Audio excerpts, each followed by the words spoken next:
I think the government's looking much more closely at, at fraud charges for leadership who are actively turning a blind eye, particularly where there are indicators that they should be paying attention to. Before we get started with the show, here's a quick word from our sponsor, Global Training Center.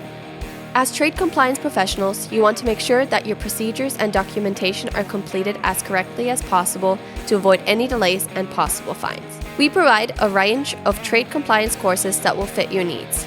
From in-person or web training to recorded on-demand courses, we can train one or even thousands on your team through your learning platform or on our portal. We can even customize a private session for your team. Go to globaltrainingcenter.com to find out more. Hey folks, we're in for another show for the Simply Trade podcast. Please hit the subscribe button. We appreciate you sharing it. You're listening to us. We are in for a good show, but Lalo, we have also been doing conferences and whatnot. We've got some more coming up, I guess. This is a season of conferences. Yeah. But you and I both had a little bit of challenges getting back on our flights.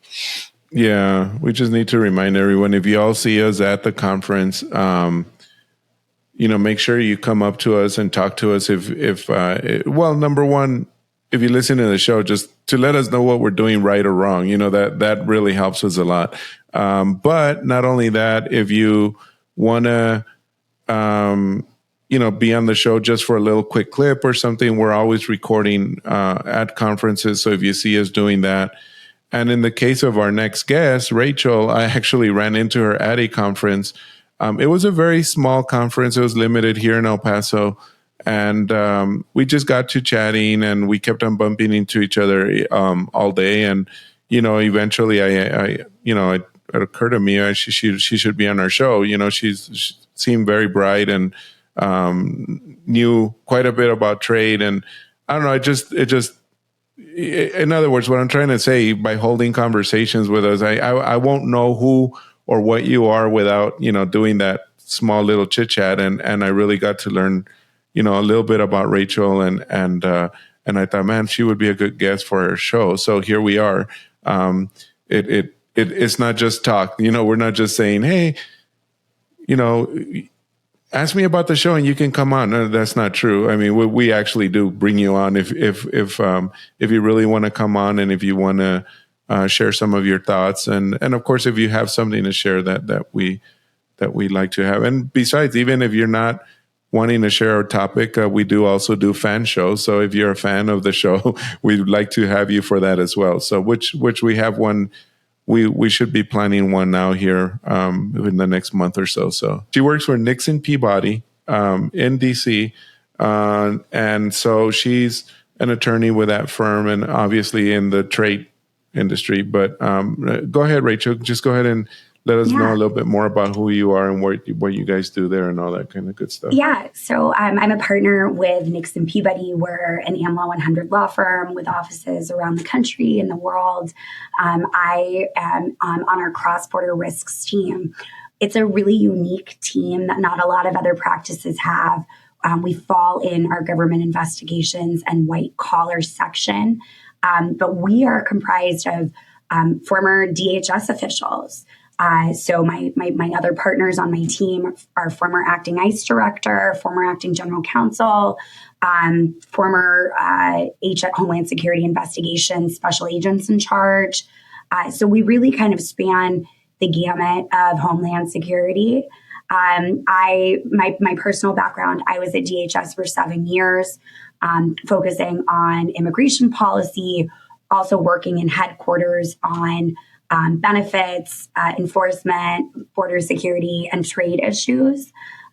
In private practice, I've expanded my expertise even more so in the Homeland Security space.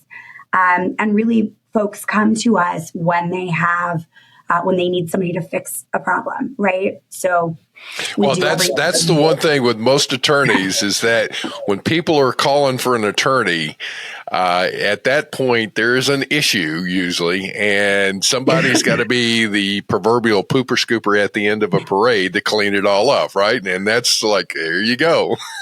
Don't get me wrong. I love all of our compliance-minded clients.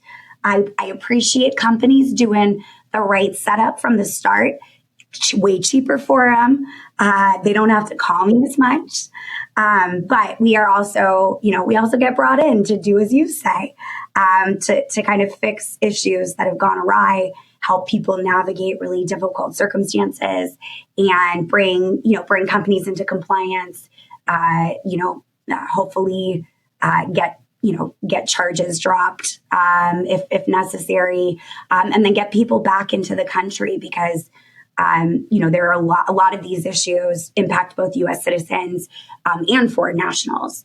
And while there are a lot of protections in place for U.S. citizens and a lot of process in place for U.S. citizens, the same can't be said for foreign nationals caught up in trade violations and other types of DHS-related criminal activity or even civil actions.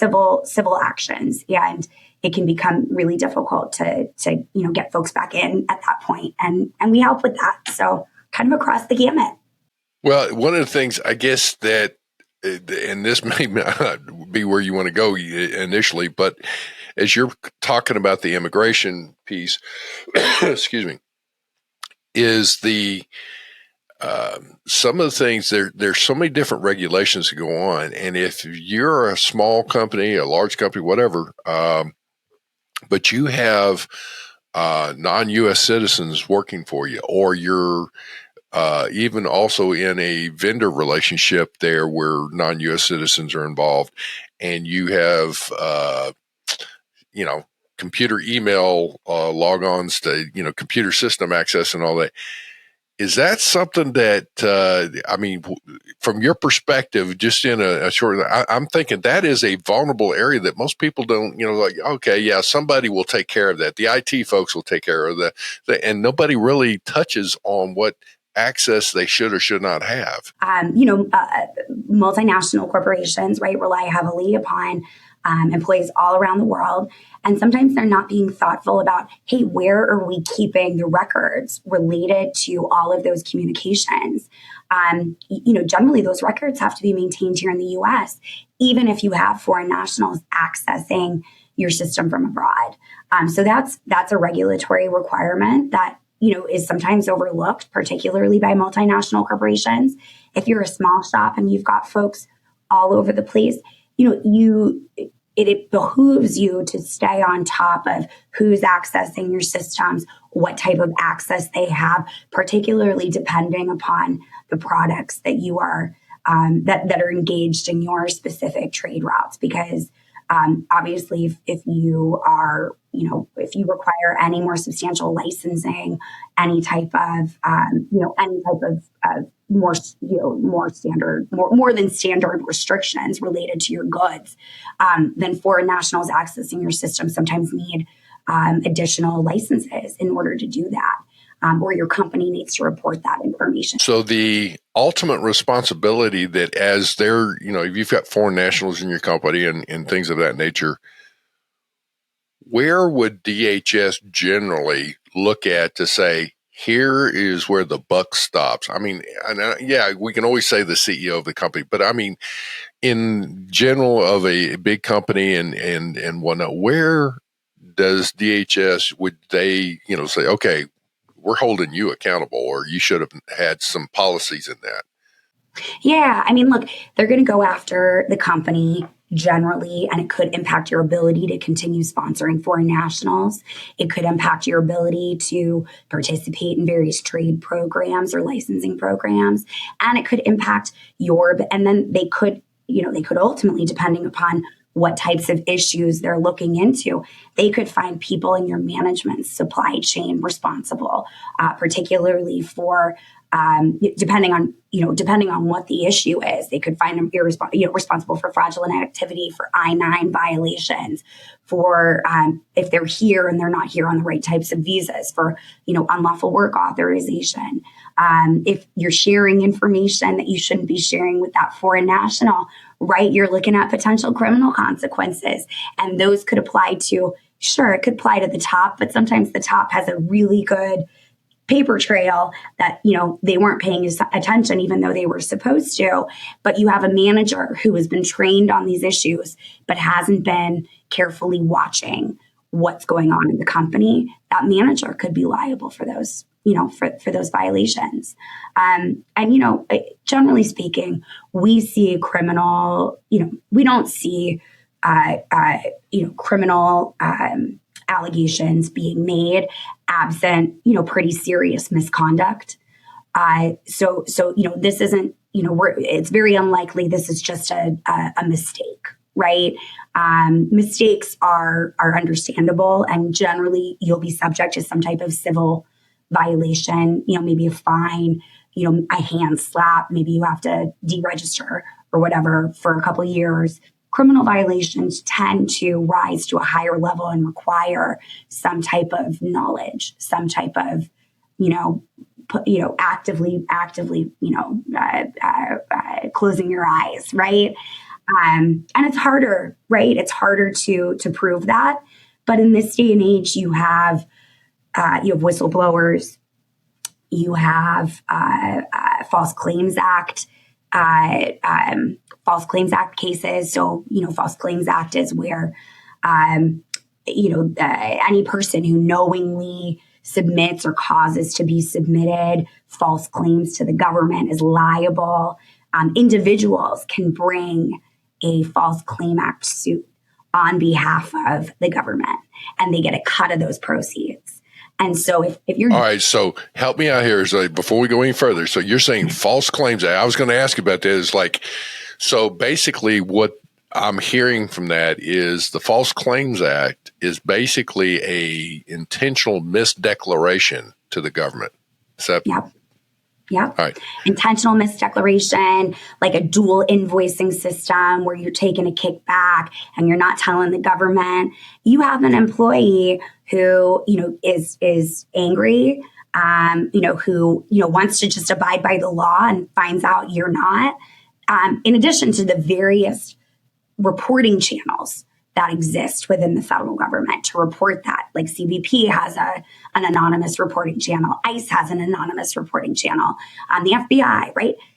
You can bring your own lawsuit against the company, and you will get a cut of whatever fines are awarded, whatever is awarded.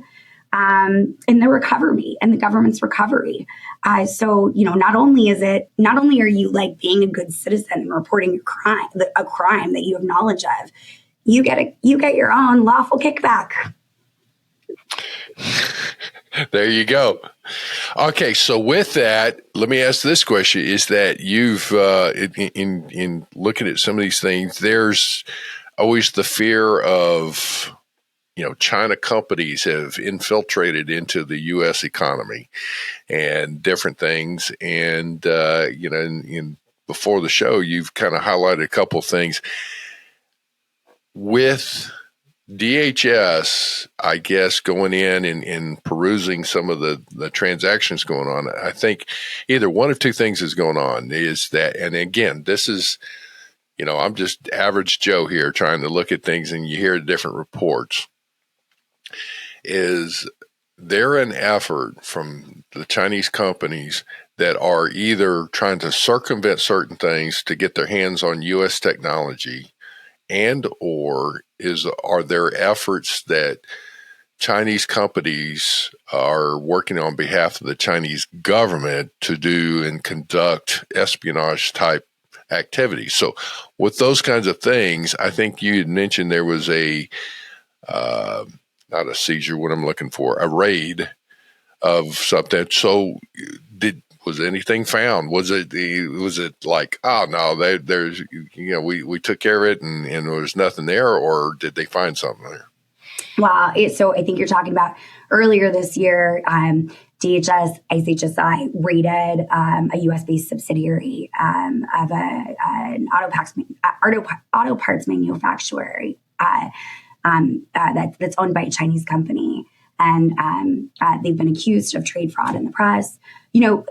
As everyone knows, The government is not necessarily the fastest of operators. These types of investigations take months and months and months, right? There hasn't been any publicly disclosed follow-up related to those allegations. Obviously, the company has very clearly stated that they're guilty of no wrongdoing.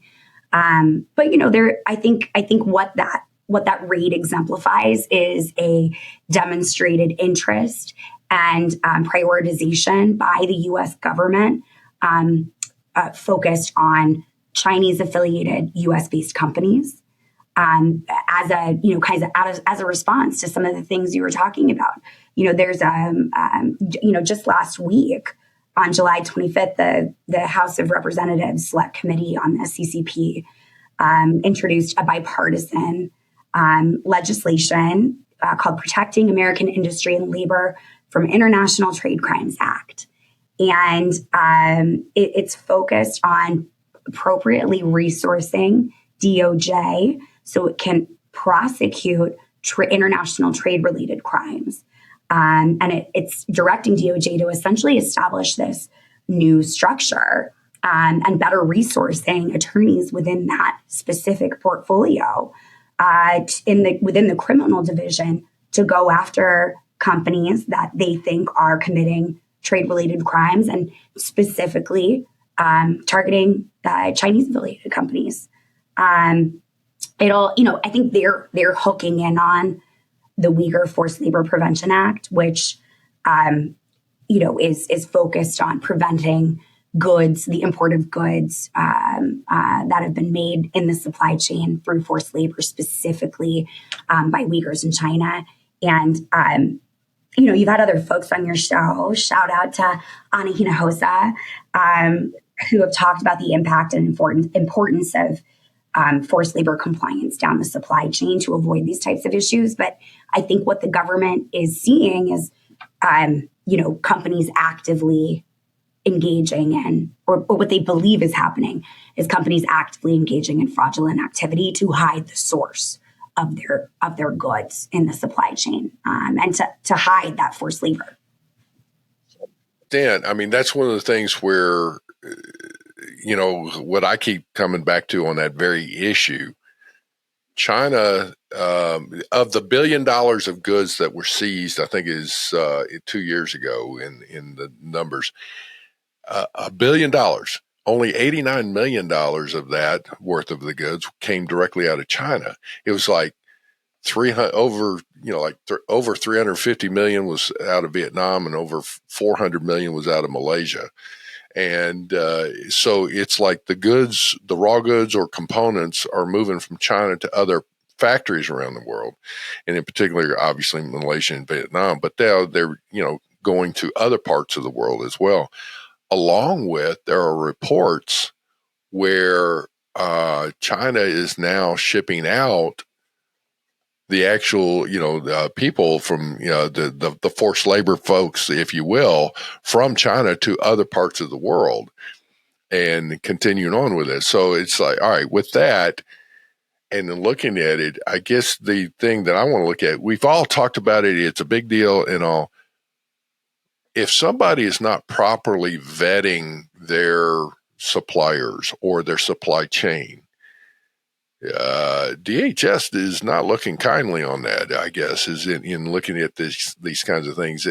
We get to a point, it's like, what were they thinking? Is they turn a blind eye, if you would, to some of the things that are going on. There's certain red flags going on and coming up. What do you see in that, first off, what's the culpability of leadership of a company in that situation? And secondly, what's your recommendations here? Yeah. Look, I think the government's looking much more closely at fraud charges for leadership who are actively turning a blind eye, particularly where there are indicators that they should be paying attention to. I know that the government's looking at fraudulent rules of origin claims. They're looking at, economic espionage, wire fraud, money laundering, some of the more traditional charges, criminal charges, for companies, for individuals who lead companies that are, actively engaged in a process by which to hide or cover up issues in their supply chain. I do think that a large majority of companies out there are attempting in good faith to comply, and it's a complex, complicated issue. It's hard and it's going to be expensive. And I think companies have finally come around to the idea that they're going to have to invest in this type of protection for their company, because the government's not ignoring these issues anymore, right? It's not going away, and it's taken a few years.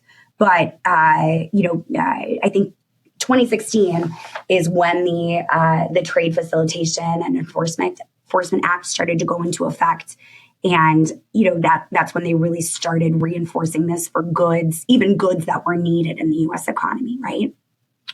And now you have a variety of pathways where allegations regarding misconduct, regarding forced labor can be made. And, the government is collaborating together with, they're working together, which is what we want to see. And they're sharing that information. So when CBP gets a tip that someone, and maybe conducts an investigation for a WRO, right? And they decide that they have enough for a withhold release order, they're going to keep the FBI, they're going to keep HSI, they're keeping everybody in the loop.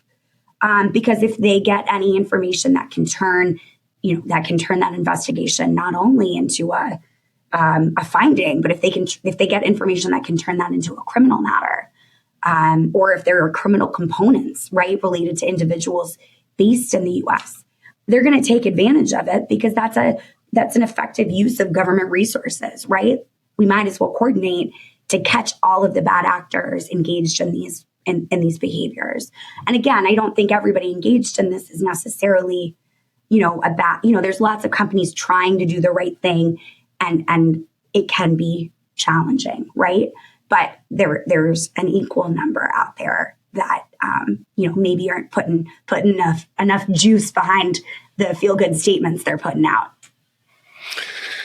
I love it. So in looking at that, let me ask then, from what you're dealing with, I guess, with your clients and all that, the end result, what activities do you recommend that leadership should take to prevent their companies from going awry? What should they be meeting with certain departments? Should they be asking certain questions? And if so, to who, what do you want them to do to show due diligence versus something that would earlier on could be considered negligence or gross negligence? Absolutely. So obviously having really strict compliance programs in place, both inside the U.S. as it relates to anything being imported, and having supply chain compliance tracing mechanisms in place is going to be really critical. I think there's, obviously budget comes into play here. The size of your company comes into play here.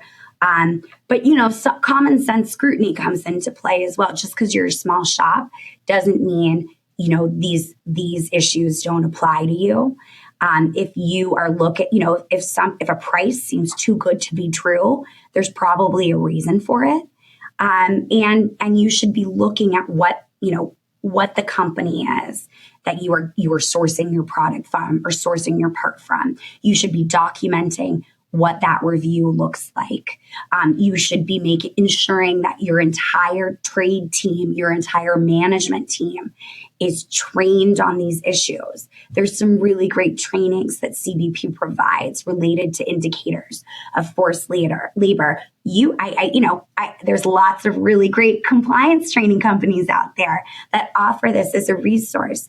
And it's really not unreasonable to invest some money into ensuring that you understand this issue, to ensure that your team understands this issue, even if you end up in a difficult spot because you've made the choice to maybe buy from somebody who isn't as as careful as you are, you can at least use that information and the work you've done on your end as a buffer to, any type of investigation that could be impacting you. You can say, look, we are at least trying to do our due diligence here. Even if something fell through the cracks, you have at least proof that you're trying to do the right thing.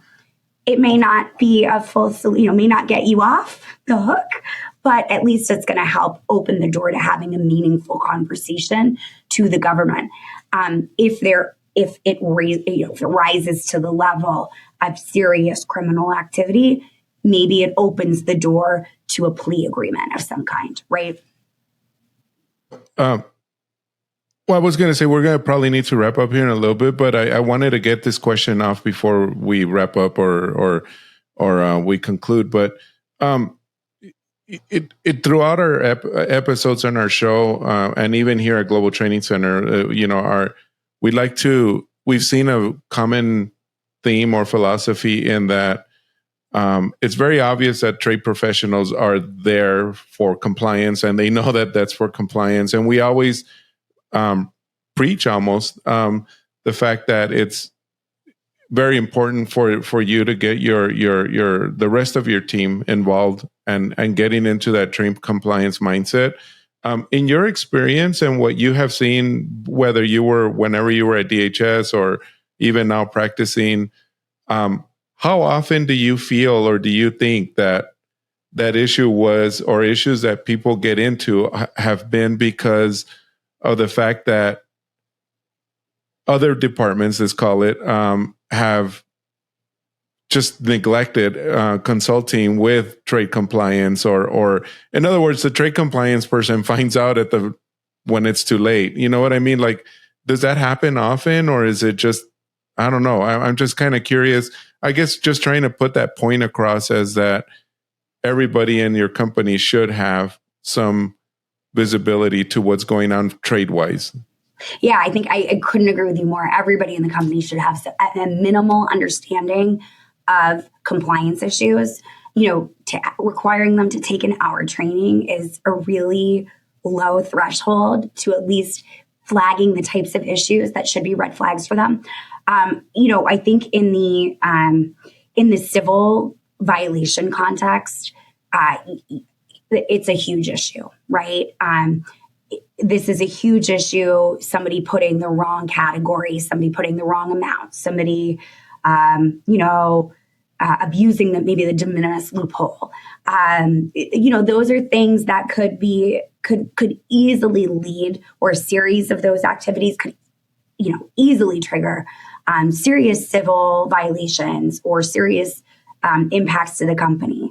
I think that it is going to be less likely that these things happen accidentally for the level that it would need to turn into a civil or a criminal issue. But it's not necessarily impossible, right? Particularly if you aren't paying attention from a whole of company approach regarding what's going on. And if you aren't paying attention, if you don't have that compliance mindset as a whole of company approach, it is much more likely you're going to be the target of individuals who are seeking to take advantage of the work you're doing, right? And that's where trade secret issues come in.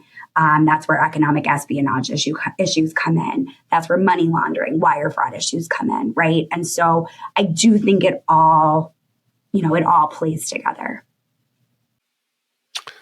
Well, I will say that as we keep on going with this, is that the ultimate would be use common sense, I guess, in your vetting process. You're going to get rid of my job, Andy, by telling people that.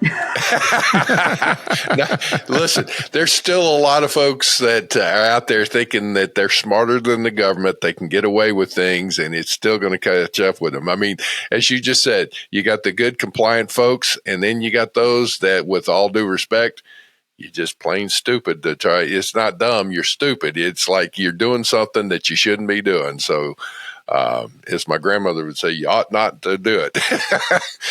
But with that, I guess it's, as you're going through and looking at it, there's legislation way back. It's old stuff. The Sarbanes and Oxley legislation comes to mind. That legislation says that any and all transactions that you're involved in, you should make sure, no matter what it is, it could be financial, it could be customer service, it could be emails, it could be, whatever it is, you should cross the T's and dot the I's and make sure that the information you're putting forward is accurate. And that's where that lends itself, in my opinion, to phenomenal. If you adhere to Sarbanes and Oxley, there are safety nets in there that your bureaucracy of your company should be catching something. And the big thing is that if there's a red flag, I always tell when I was with my staff, I said, if in doubt, check it out. It's like if something's coming up, don't just let it sit there and assume it's something's gone awry. But that's where further down the road it goes, and people continue to let something happen. It takes that much more to get back on track. So, absolutely. One of my bosses told me early in my career, you got to go slow to go fast, right? And I think that applies to companies too. Like, you need to make sure that you have these compliance processes in place. You have to make sure you're doing things the right way so that you can then, continue to be successful, and you can be successful in the right way. Is there anything on the DHS agenda right now that people should be looking at? Is like, for example, new regulations that are being considered, whatever, under different agencies, that companies should be looking at getting involved to provide input from your perspective? And I would assume to do input through a trade association of some kind rather than directly. Yeah, I mean, look, I think you're going to see increased WROs.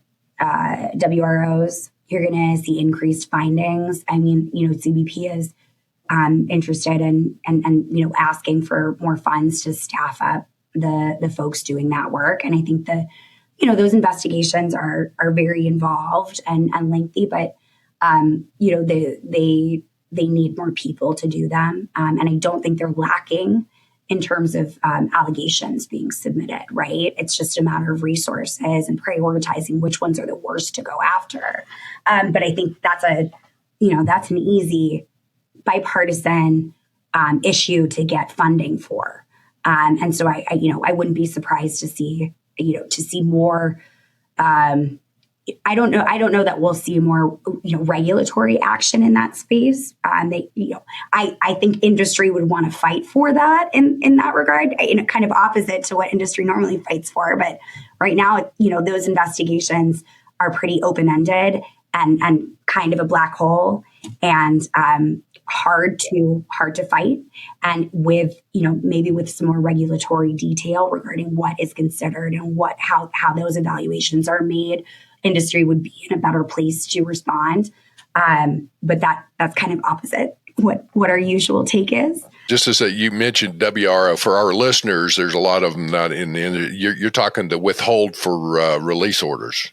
Yeah, that means that basically your goods are coming in, and if they're opening up an investigation, let's say for forced labor against it, you're not going to get your goods. They're holding the release and go through the investigation on that before it will be released, right?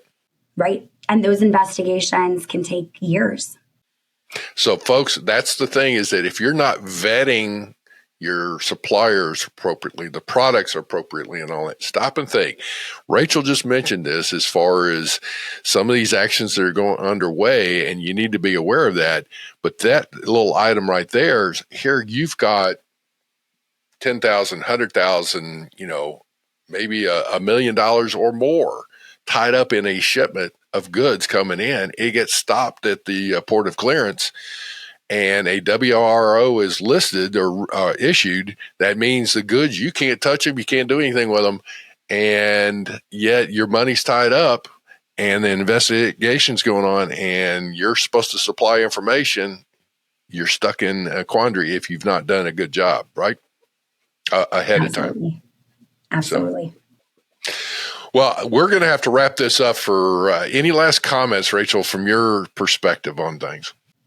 look, I think that compliance and investment in compliance is the smartest thing any company can do on the front end. You minimize the amount of time and resources you're going to ever have to dedicate to fixing your problem on the back end. Problems are going to come up no matter what, even with the best compliance practice. But you're only doing yourself a favor by doing the work on the front end.